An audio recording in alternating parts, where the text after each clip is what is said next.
Welcome to Health Secrets, what every woman should know. I'm Paula Zahn. Health Secrets is a partnership between WTTW and Chicago's Northwestern Memorial Hospital as part of a larger initiative aimed at improving women's health. Yours, your daughters, your mothers, your grandmothers. This show takes a look at the turning point years when women are making critical major life and reproductive decisions, practicing safe sex, and deciding whether to have children or not to have any at all. We're going to be talking with experts about what happens if you have trouble getting pregnant. Not everything goes according to plan, especially for those millions of Americans who are trying unsuccessfully to conceive. Many women need medical intervention to help them. It is a very difficult journey, one that most find quite unfunny, except for Kathleen Puls Andrade.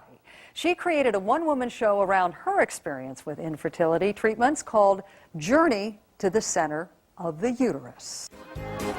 Going up the hoo-ha highway, carrying a fertile load. I'm Kathleen Puls Andrade, and we have been trying to get pregnant for probably about 6 or 7 years. I met my husband on Match.com, of all places. We got married after 3 years, and we've been together for 11.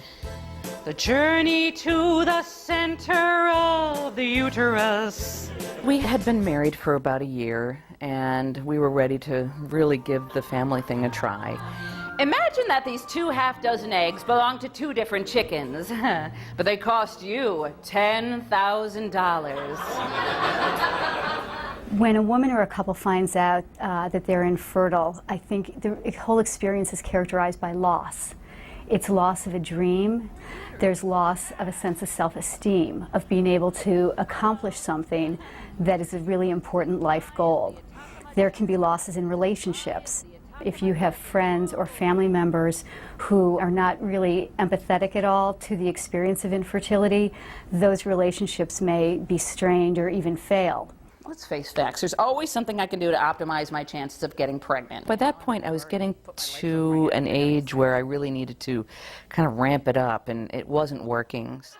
I've had my cervix widened, scar tissue removed, polyps removed, vagina explored. I've had many shots. And we went to do 2 or 3 intrauterine insemination cycles, and then 4 IVF cycles, and then 2 donor cycles, none of which took.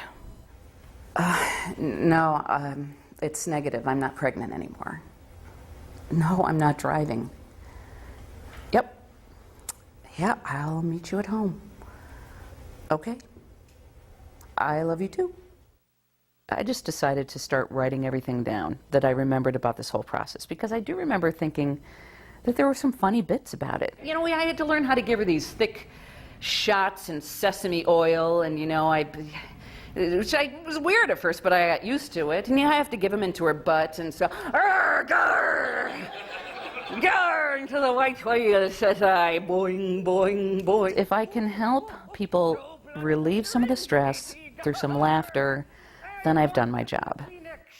I think it can be difficult when you're so deeply in it, and particularly if you've got a boatload of hormones in your body, it's very difficult to find the humor in it, but sometimes you can just see that little window of opportunity, and it does help to really keep a perspective on it.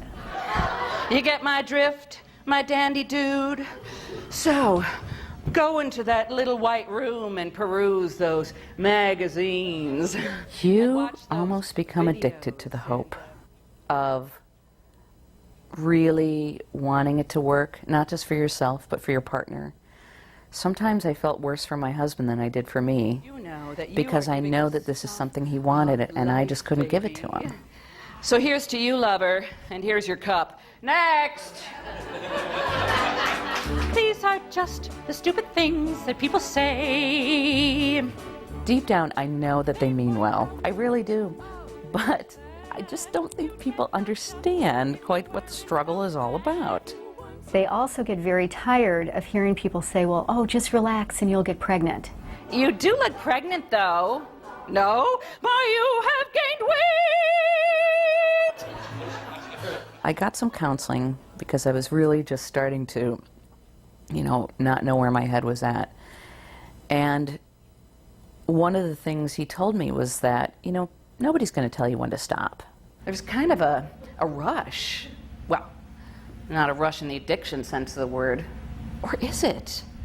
A rush of hopefulness? A rush of great expectations? We go back and forth. Should we adopt? Should we try a surrogate? And then I think, well, maybe I'm just happy with the way things are. And we did adopt a dog. It's almost like having a 2-year-old. You don't have to pay for college. You know, you don't have to worry about taking back and forth to school or soccer, ballet, whatever. And if this journey is over, then a new one begins. And I know we'll laugh our way through that one too. I love that you were able to use humor to demystify and destigmatize what can be a very painful process. So thank you. Took a lot of courage.